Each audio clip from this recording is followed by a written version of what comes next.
It's a trap!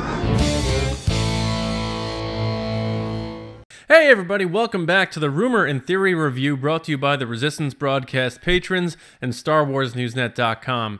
I'm John. Thank you so much for joining me today. We have a fun one here. 4 rumors or theories I'm going to run through. First off, I just wanted to say I hope everyone had a happy holidays. I know New Year's is around the corner, so Happy New Year to all of you from us here at the Rumor and Theory Review.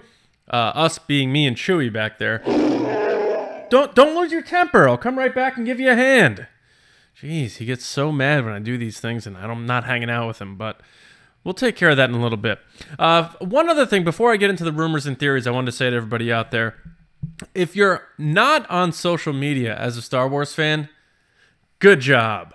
But if you are on social media, and I can't blame you because it's a great way to meet people, connect with people, and share your love for Star Wars and other things, of course, and make connections that you wouldn't otherwise. Try not to feel sad or bad or bogged down in the negativity out there from people trying to make you feel bad for things that you like. I strongly advise, even if it's someone that you followed or were connected with for a long time, just mute their account. Maybe for a little while until they come around, or maybe you guys find something that you connect over that's better than what's going on right now. Or simply just block the person if they're making you feel bad about things you love. I know that's not a part of the rumor review and rumor and theory review, but I just felt like I needed to say that because a lot of people are really feeling bummed out there over Star Wars, whether they like something or dislike something, and someone making them feel bad about that. Don't let anyone make you feel bad about how you feel about Star Wars. As long as you're not making anyone else feel bad, you should like and dislike whatever you please. So just keep that in mind, I guess. Just my humble opinion. Okay, now to the good stuff, the rumor and theory review. Here we go, guys. The first one I found very interesting. I am not an eagle-eye type of person. I miss a lot of visual things on my first, even second viewings of things. And someone brought up that in the flashback sequence of The Mandalorian, and this was on Reddit, I believe. Someone posted a screenshot. So go check that out, one of the Star Wars threads there. So on the flashback of Mandalorian, when he's a kid and he is found by the Mandalorians, the Death Watch group, I believe. There's buildings in the background that look a lot like the green and rounded towers of Naboo. So this theory now claims that they think the Mandalorian himself, Din Djarin, could be originally from Naboo. I am going to buy this theory. I think that's very interesting. It's a cool way to do a callback to the prequels. It doesn't necessarily mean he has to tie into Amidala or anything like that, or even the Gungans or what have you. But I find that very interesting because when paired up, they compared it, a shot from, I believe, the Phantom Menace, these buildings with the green and the rounded out top of the towers on the roof, and next to the background shot from The Mandalorian, it does match really well. So this is something I'm buying, that the Mandalorian himself, Din Djarin, could be originally from the planet Naboo. So we'll see if Season 2 sheds any more light on that. But obviously, Jon Favreau doesn't do anything by mistake. So if he put that in there, he put that in there for a reason. So I'm buying this rumor. I think Din Djarin, a.k.a. the Mandalorian, is hailing from Naboo originally. All right, next up, the theory that Ben Solo is not dead, but he's trapped somewhere in kind of like a world between worlds type of situation, and that he may come back. Here's where I'm a little worried, because as we've seen with The Last Jedi and now The Rise of Skywalker, fans, including myself, tend to go into some of these things with some sort of preconceived notion, like this is going to happen. So you put those lenses on and you go in to see, whether it's a movie or a TV show, a comic, or even an animated series, expecting that because you have those lenses on already. It's predetermined. I'm going in with this frame of mind. I'm going to view this movie and this product through that prism. Then when it doesn't happen, you're devastated. So this type of thing, to me, seems a little bit like a coping mechanism. Like, okay, well, he died, but it's not definite. It's not over. He's not gone. He'll come back. How do we establish that to cope with our displeasure that the character has died and he's gone? World Between Worlds. It's something that was created in Star Wars Rebels. That's kind of a way to not time warp, but be able to transfer characters from one place to another. It's kind of a weird portal sort of thing. That's how Ahsoka was brought back by Ezra in the final season of Rebels. So now the theory is that Ben Solo is trapped there. He is not dead, and that he will eventually be brought back by Rey in the future. I am not buying this at all. This is a fan-made theory. Clever one, and I respect it, but I think it may cause more harm than good, because I think the character is gone.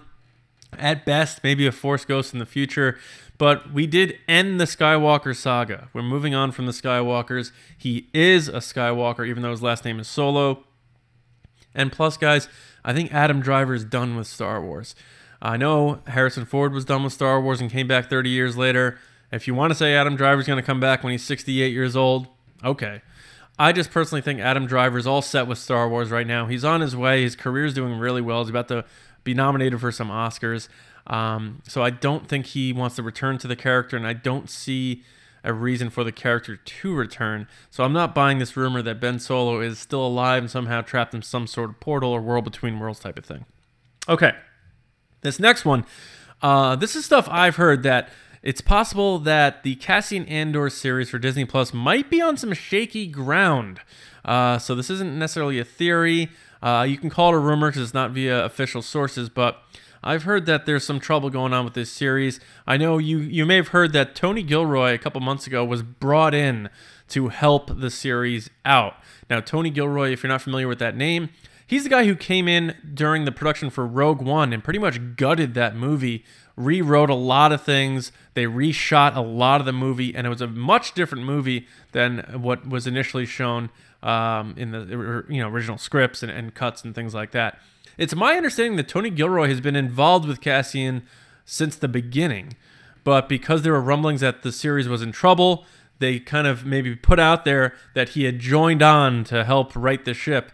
I think it's quite possible he's been involved this whole time, that the series is still in a bit of trouble. Now, why it's in trouble, I'm not quite sure. I don't think it's from a production cost standpoint. They have a lot of new studios space that they're putting up in the UK. Obviously, you may have heard the new Pinewood Studios extension, which is going to be a massive operation for Star Wars. So to me, it's got to be a creative thing in terms of writing. Are they able to come up with a story good enough for 8-10 episode type of thing? I was never really too keen on the idea of a Cassian Andor series. I liked the character. I thought he was good. I liked K2SO. I thought they worked well for Rogue One. But I didn't know that the character needed his own series. I have to point the finger at myself. I didn't think The Mandalorian was a good idea when I first heard it. When I first heard the rumors reported by Making Star Wars, I was like, what? It's like, there's no way they're doing a series, the first series on Star Wars Disney Plus about The Mandalorian or some random name Mandalorian. I was dead wrong. It might wind up being a great series. I'm just saying I've heard from pretty reliable people that the series is on shaky ground right now, the Cassian series. There were reports that it's supposed to start filming this June, around the same time as the Obi-Wan Kenobi series. But I don't know, so just keep that in mind, the possibility that this series might be on some shaky ground. I hope it isn't, because I'm always rooting for Star Wars. In the end, I'm always rooting for Star Wars to do well. So I hope they put it all together, it comes out, and it's a great series. Next up, I told you I'll be back in a second. No, that one goes there, this one goes there. Got it? Okay. Sorry, guys. Wookiees. The last one. Again, I don't know how this comes back up, but someone posted online that they went to a test screening for Episode 9, even though it was completely debunked that they did any test screenings for Episode 9. J.J. Abrams himself said, no way, we did not do any test screenings. So I'm going to read you exactly what this person said. They said they went to a test screening, and the movie had Episode 9, The Rise of Skywalker. You may have heard of it? Yeah? Yeah? Okay. This person said it had a completely different ending. And this is what the ending was, according to them in their test screening. Rey destroys the Emperor and the fleet. That's why they start falling apart. They cut the scene where Rey uses her grandfather's Force lightning against the Sith fleet. She dies, Ben Solo arrives, saves her, and gets exhausted, but he doesn't die. Just tired, like a little nap. Rey gets him in her hands, and they talk and hug.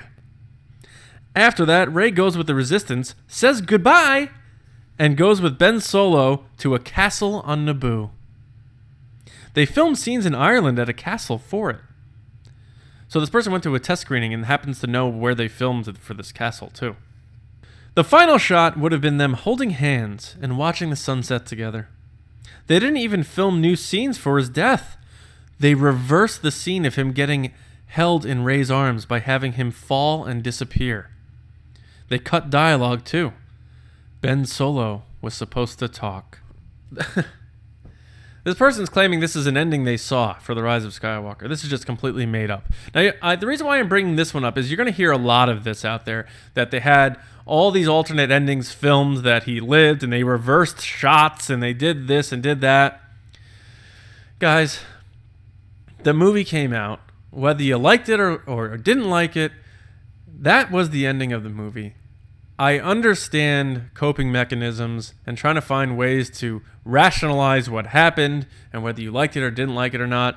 But ultimately, guys, it's a movie, a wonderful space opera franchise movie. Life's tough as it is. You know, we all have school, work, bills, families to take care of, stuff to deal with. Get a helmet. It's going to be okay, guys. It's a movie. We'll all move on together. Let's just try to not beat each other up over it. I can't buy a rumor like this saying that this alternate ending existed in some kind of test screening for the movie, and then they changed it erratically like that. Did The Rise of Skywalker go through changes? Yes, it did. Did Star Wars A New Hope go through changes? Yes, it did. Every Star Wars movie went through drastic changes. Even George Lucas himself changed Jar Jar Binks' involvement in the prequel trilogy after a lot of backlash to The Phantom Menace. I'm pretty sure Jar Jar Binks would have had a much bigger role if he was embraced when The Phantom Menace came out. So just trying to take these things with a grain of pinch of cinnamon, that Star Wars movies are always changing, but that doesn't mean drastic things like this. So you're going to see a lot of made-up stuff out there. Just do me a favor, do all of us a favor, and I have to take my own advice. Always seek the truth. Don't always immediately, when you see something, assume that it's a fact or that it's true. Even trades and big trades out there are going to report things that are a little bit clickbaity and a bit misleading. Like, for example, the whole recent articles that have been running around that George Lucas wouldn't have brought back Palpatine. You know what's funny about that? That is from an interview 9 months ago with Ian McDiarmid, when it was revealed that Palpatine was coming back. And he was talking about a discussion he had with George Lucas back in 1983 when he asked George Lucas if the Emperor was dead, and George Lucas said yes. And at that point, George Lucas had no plans to make any more Star Wars movies. So if you look down the chain of events and you get down to the truth and the facts of these types of stories, nothing of that applies to modern Star Wars productions. Like, George Lucas wasn't making a commentary. I would have done this. But of course, articles and stuff like that position it like that to try to pit George Lucas against J.J. Abrams, cause more drama. Guys, our fandom does not need any more drama. Trust me, especially, like I said, on social media. Outside of social media, out here, everyone's having a good time. They're fun. They're loving Star Wars. They have no idea about all this fighting and bickering and stuff. On social media, try to be nice to each other, guys. Try not to be pretentious or bashing things people like. If you don't like something, say it productively. Or don't say anything at all. Either way, just try to be nicer to each other. We want Star Wars to thrive. We want to enjoy it as much as we can, and we want to enjoy each other as much as we can. And I know this sounds a little bit like a PSA, but I've seen a lot of that going around, and this is the holiday season, so I hope when we flip the calendar to 2020, we can all be a little better to each other. So that's pretty much it in the rumor review. Again, just to run them down real quick for you. Here we go. Mando, is he originally from Naboo? Din Djarin? Yeah, I think he is from Naboo. Is Ben Solo not dead and trapped somewhere else? I don't think so, guys. I think he did die, and I personally like the ending. I thought it was good. But is Cassian Andor series in trouble? I think it might be. Again, I'm hoping they work it out, but from what I'm hearing, it's on some shaky ground. And was there a test screening with an alternate ending for The Rise of Skywalker? No, there wasn't, guys. And that's pretty much it. Thank you so much for joining me. I want to thank the patrons of the Resistance broadcast. Without your support, I'm not able to do videos like this. And, Chewy, there he is. Chewy's a little mad at me for doing this, but that's okay. We're going to hang out in just a minute. And I want to thank, of course, StarWarsNewsNet.com. Thanks for watching and being a part of the Rumor and Theory review. I hope you enjoyed this video. If so, give it a like, leave a comment, and share it with a friend. And I'll see you guys around on the Resistance broadcast. We're going to pick back up on January 6th with brand new episodes of TRB. And I hope you've also been enjoying the Mando Fan Show. We got a lot more plans coming down the pike in 2020. Star Wars, in my opinion, is just getting started. So make sure you're going to StarWarsNewsNet.com every day for your latest Star Wars news. And of course, like I said, checking in with me, Lacey, and James on the Resistance broadcast every Monday and Thursday. You guys can find me on Twitter at Johnny Hoey. And as always, I'll see you around, kids.